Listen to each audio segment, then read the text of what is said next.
मैं धूली, वाह क्या बात। वृंदावन वाली, मैं धूली वृंदावन वाली, तुम मेरे घनश्याम प्रिय। बहुत क्या बात। मैं सीढ़ी उस देवालय की जिसके तुम भगवान प्रिय। क्या बात, वाह। बहुत। कविता मेरी पहचान, ये एक ऐसी मुहिम है जिसके माध्यम से हम साहित्यकारों से, जिन्होंने साहित्य के क्षेत्र में कविता के माध्यम से अपनी एक मुकाम हासिल किया है, ऐसे साहित्यकारों से हम भेंट मुलाकात करते हैं। और इसी कड़ी में आज हम सोम प्रभा नूर जी से मिलने आए हैं।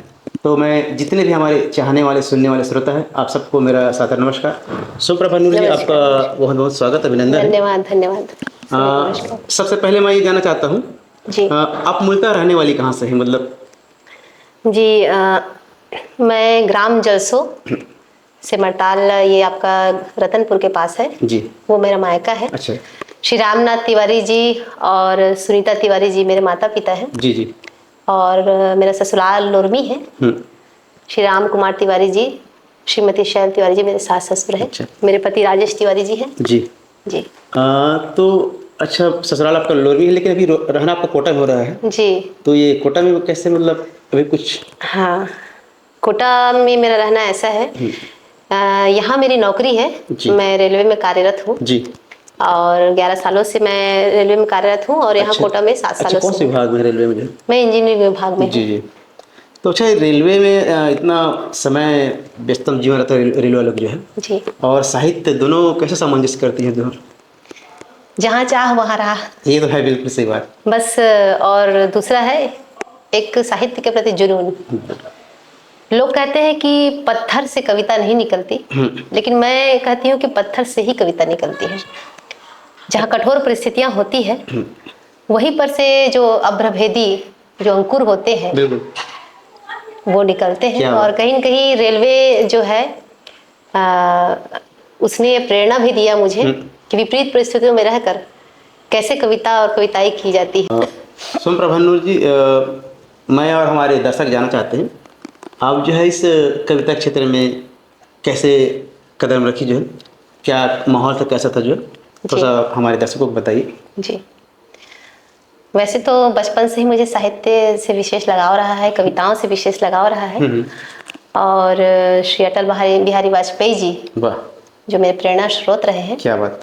साथ में मैं विशेष रूप से नाम लेना चाहूंगी डॉक्टर भारती खुबालकर जी का। बिल्कुल बिल्कुल। वे मेरी शिक्षिका रही हैं, हिंदी की शिक्षिका रही हैं। मेरी साहित्यिक जो प्रेरणा का मूलाधार जो मैं मानती हूँ, डॉक्टर भारती खुबालकर जी को ही मानती हूँ।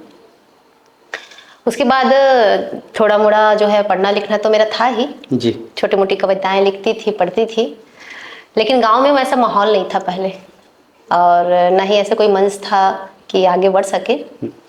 फिर मेरा विवाह हो गया और उसके बाद लगभग 12 से 14 वर्ष का जो अंतराल था वो मेरे जीवन में एक साहित्यिक वनवास कहा जा सकता है उस दौर को। अच्छा। तो अभी आप मंचों से जुड़ी हुई, मतलब या साहित्य से जुड़ी हुई अभी जो है जी, कि वो वनवास चल ही रहा है आपका जो है? नहीं, अभी कोरोना के बाद कोरोना के बाद पता नहीं ईश्वरीय प्रेरणा थी कि क्या थी, एहसास हुआ कि शायद जो बचपन का प्रेम था साहित्य के प्रति, उस प्रेम को मुझे फिर से जीवन में लाना चाहिए। यूं कहूँ कि ईश्वर ने ही वैसी प्रेरणा दे दी कि मुझे फिर से साहित्य के प्रति अनुराग जो है जागने लगा।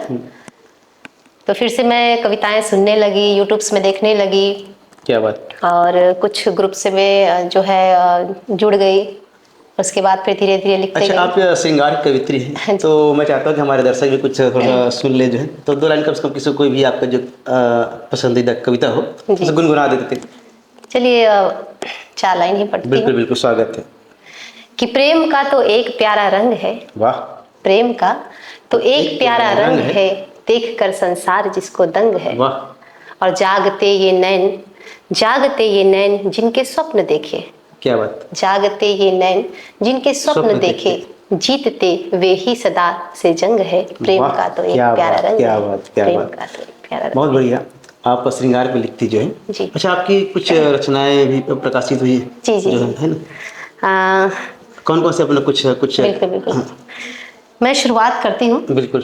सबसे पहले तो मैं 2 पुस्तकें विशेष रूप से दिखाना चाहूँगी। बिल्कुल।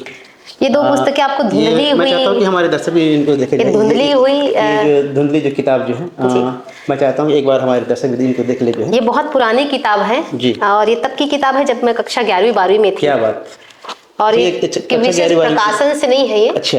मेरे चाचा जी ने मेरा जो साहित्य प्रेम है जी, बिल्कुल। उससे प्रभावित होकर मेरी जो रचनाएं थे क्या बात। उसको आप एक इनको पुस्तक पूरा के रूप में संभाल संकलित के आप किया। रखिए। जी, मेरे चाचा बहुत जी बढ़िया। श्री रंगनाथ तिवारी जी। जी। तो उन्होंने मेरी साहित्य प्रेम को ये किताब समझा। मैं बिल्कुल दिखाना चाहूँगा अपने दर्शकों को। कविता के स्वर। कविता के स्वर। ये कौन सी क्लास में आप इसको लिखे थे? इसमें कक्षा 12वीं की थी। कक्षा 12वीं की। क्या बात है। और ये कक्षा 11वीं का उर स्पंदन के नाम से था। अरे वाह। मतलब आप स्कूली जीवन से ही साहित्य के प्रति एकदम तो आपका ये उस दौर की किताबें हैं। हाँ। जब मैं लिखना सीख रही थी। बिल्कुल। अच्छा, अभी अब हाल में और कोई आपकी कृति प्रकाशित हुई जी है? जी जी। मेरी सबसे पहली जो प्रकाशित कृति जिसको मैं कहूँ कि सुव्यवस्थित रूप से यदि प्रकाशित हुई और लोगों के समय, तो वह प्रीत की पाती। क्या बात। ये आज से लगभग 3 वर्ष पहले अच्छा, प्रकाशित ये हुई प्रीत की थी। पाती का आपका जो है, तो इसमें कोई मुक्तक आपको ऐसा कुछ हो? हाँ जी जी। इसमें इस पुस्तक की खासियत यही है हाँ। कि इस पुस्तक में जितनी रचनाएं हैं, जी बिल्कुल, वो सारी रचनाएं जो है प्रेम पर ही लिखी गई है। क्या बात।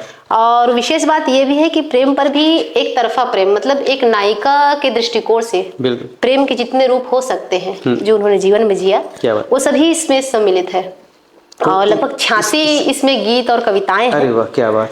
लेकिन मैं एक छोटा सा ही जो एक गीत हाँ है बिल्कुल वो बिल्कुल, मैं सुनाऊंगी। चाहता हूँ कि हमारे दर्शक भी थोड़ा सा सुन ले जो है। जी।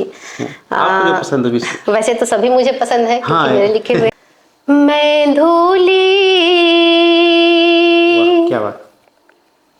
वृंदावन वाली, मैं धूली वृंदावन वाली, तुम मेरे घनश्याम प्रिय। बहुत बढ़िया, क्या बात। मैं सीढ़ी उस देवालय की जिसके तुम भगवान प्रिय। क्या बात, वाह, बहुत बढ़िया। मैं धूली वृंदावन वाली, तुम मेरे घनश्याम प्रिय। मैं सीढ़ी उस देवालय की जिसके तुम भगवान प्रिय। जिसे पुकारा है जन्मों तक इस दिल ने गहराई से, जिसे पुकारा है जन्मों तक इस दिल ने गहराई से, जो बनकर कुंदन निखरी है बरसों की तन्हाई से। क्या बात है। हूँ विनती का कोराया चल, हूँ विनती का कोराया चल, तुम मेरे वरदान प्रिय। वाह, क्या बात। मैं धूली वृंदावन वाली, तुम मेरे घनश्याम प्रिय। क्या बहुत बड़े, बहुत सुंदर रचना जो है। ये तो ऐसा लग रहा है कि बस सुनते रहे जो है। आपकी एक दो और कृति जो लिखी है जिनके बारे में हम जानना चाहते हैं। ये इस पुस्तक का विमोचन हुआ है। कुछ पन्ने एहसास भरे। जी। इसमें श्रृंगार से ही इसमें जो है ना, श्रृंगार भी है, प्रकृति प्रेम भी है, सामाजिक दर्शन भी है। लगभग सभी विषयों पर इसमें आपको रचनाएं मिल जाएंगी। क्या बात। सजल गीत, कविताओं और मुक्तक के रूप में। नूर जी, मैं जानना चाहता हूँ और अपने दर्शकों को बताना चाहते हैं हम, क्या आप किसी साहित्यिक संगठन से जुड़े हुए हैं? आपकी कोई संस्था वगैरह है? क्या ऐसा कुछ ये रहता है? जी, वैसे तो जितने भी साहित्यिक संगठन हैं, मैं सभी को मानती हूँ कि मैं उन सभी का अंग हूँ करके। लेकिन कोटा क्षेत्र में मैंने एक सपना देखा था, सर्वोदय साहित्य कला मंच कोटा के रूप में। और वो सपना मेरा 2 वर्ष पूर्व साकार हो चुका है। और आज यहाँ सर्वोदय साहित्य कला मंच कोटा पूरे छत्तीसगढ़ में एक साहित्यिक सांस्कृतिक संस्था के रूप में जो है जानी जाती है। और अभी अभी हमने समिति से दूसरा साझा संग्रह अरे वाह, ये भी क्या बात। निकलवाया है, सर्वोदय साझा संग्रह। ये कोटा से आपका? हाँ, ये दूसरा साझा संग्रह है। इससे पूर्व पिछले वर्ष हमने इसका पहला जो है भाग निकाला था जी। और इसकी विशेषता ये है कि हाँ, जो प्रथम संस्करण था हम लोग का 2024 का, तो वो कोटा और रतनपुर क्षेत्र के जितने भी साहित्यकार थे उन पर केंद्रित था। अरे वाह। और जो इस वर्ष का साझा संग्रह है वो कोटा रतनपुर के साथ साथ बिलासपुर, रायगढ़, कोरबा, लोरमी, मतलब पूरे छत्तीसगढ़ से हाँ, इसमें उनकी रचनाएं सम्मिलित है। हाँ। तो इस मैडम जी, मैं थोड़ा सा ये जानना चाह रहा हूँ जी, आपका प्रीति पाती हमने देखा जो जी, है कुछ पन्ने एहसास भरे जो है वो सब हिंदी में है जी। तो आप छत्तीसगढ़ी में भी लिखती हैं कि सिर्फ आप हिंदी में भी लिखती हैं? नहीं, मैं छत्तीसगढ़ी में भी लिखती हूँ और बहुत जल्द ही मेरा एक छत्तीसगढ़ी संग्रह भी आने वाला है। अच्छा। जैसे ही आता है आप सबको सूचना मिल तो जाएगी। मैं चाहता हूँ कि हमारे दर्शकों को थोड़ा सा कम देगा छत्तीसगढ़ी में जो आपका पसंद जो बिल्कुल जो है एक छोटी सी रचना सुनाऊंगी। बिल्कुल बिल्कुल बिल्कुल, बस एक कड़ी सुनाऊंगी। हाँ बिल्कुल। संगी अंतस के भेद ला बिसार दे, ये एक आवाहन गीत है। संगी अंतस के भेद ला बिसार दे, संगी अंतस के भेद ला बिसार दे, मन के मंदिर माँ, मन के मंदिर माँ, रे मन के मंदिर मदियना लबार दे। क्या बात, क्या बात, क्या बात। औ मन खेला, मन खेला, प्यार दे दुलार दे, मन खेला, प्यार दे दुलार दे, मन के मंदिर मदियना लबार दे, मन के मंदिर मदियना लबार दे। बहुत बढ़िया, बहुत सुमधुर आवाज है। अच्छा, मैं जानना चाह रहा हूँ अभी साहित्य क्षेत्र में आप बहुत समय से काम कर रही जो है तो कुछ सम्मान वगैरह भी मिले होंगे? जी जी। तो थोड़ा सा हमारे दर्शकों को बता जी। सम्मान। मुझे कवि लोक साहित्य परिषद से कवि लोक साहित्य साधक सम्मान प्राप्त हुआ है। साथ ही विश्व हिंदी रचनाकार मंच से हिंदी सेवी का सम्मान प्राप्त हुआ है। बिल्कुल। उसके साथ साथ रेल राजभाषा विभाग से भी पुरस्कार मिले हुए हैं मुझे। उसके साथ साथ मुझे मिथिलेश साहू सम्मान 2021 से भी सम्मानित किया गया था छत्तीसगढ़ी साहित्यिक सांस्कृतिक संस्थान से। ऐसे करके काफी सम्मान है, लेकिन मेरे जीवन की उपलब्धि ये सम्मान नहीं है। मेरे जीवन की उपलब्धि लोगों का स्नेह और प्रेम है, जो थोड़े से इस समय में ये सही सम्मान मुझे लोगों का प्रेम मिल रहा है इतना। बिल्कुल बिल्कुल। देखिए, आप रेलवे में कार्यरत जो है जी, और रेलवे में रहते हुए आप एक समिति भी चला रहे हो जो है, आपने कहा सर्वोदय साहित्य समिति जो है, और उसके बाद घर परिवार को भी देखना पड़ता है। तो हम जानना चाहते हैं कि घर में आपके और कौन कौन रहते हैं जो है? जी, वैसे तो पूरा परिवार है मेरा। बाकी यहाँ अब मैं कोटा में सर्विस हूँ, तो यहाँ मैं, मेरे पति और दोनों मेरी गुड़िया रहती हैं। और इन विपरीत परिस्थितियों में कहा जाए 8 घंटे की रेलवे की नौकरी है और घर की जिम्मेदारियां हैं। इस बीच में मेरे पति का विशेष सहयोग रहता है, उनका साथ और सहयोग यदि नहीं रहता तो आज सोमप्रभा नूर नहीं होती। हाँ, ये तो बिल्कुल सही बात है। साथ में मेरे बच्चों का भी सहयोग रहता है। मेरी 2 गुड़िया हैं, सौम्या तिवारी और सुरभि तिवारी। और अब कुछ समय से जैसे मैं मंचों में जा रही हूँ तो मंचों में आना जाना रहता है, तो मेरे बच्चे और मेरे परिवार जो है मेरा पूरा सपोर्ट करता है और मेरे साथ देते हैं। तो ये आप साहित्य से जुड़ी हुई जो है, तो बाकी जो जैसे 2 बच्ची के बारे में बताया जो सर के बारे में, तो वो लोग सब एक कविता पूरा माहौल लगता तो घर में मतलब उनको कविता के प्रति थोड़ा सा जी। खैर देखिए, कविताएं तो ऐसा है कि एक रुचि की बात होती है। हालांकि मेरी रचनाएं सुनते हैं घर में सभी, मेरे पति देव भी सुनते हैं, मेरी बच्चियां भी सुनती है। लेकिन कभी मैं जब रचनाएं लिखती हूँ और मुझे फर्स्ट जो है चाहिए रहता है कमेंट कि रचना कैसी है, कि क्या सुधार होने चाहिए। तो उस समय मेरी बड़ी बेटी सौम्या तिवारी जो है वो मेरी बहुत बड़ी अच्छा, गाइड। मतलब साहित्य के प्रति उनका लगाव है, मतलब अच्छा है जो है। और वो भी 11th में है और काफ़ी अच्छी कविताएं वो भी लिख लेती क्या है। बात जो है, जी मतलब पूरा घर एक साहित्यिक माहौल है जो है, जी क्योंकि इतने एक कहा जाए विषम परिस्थिति कहा जाए, रेलवे की नौकरी जो है और उसके बाद फिर पूरा साहित्य को जीवित रखा।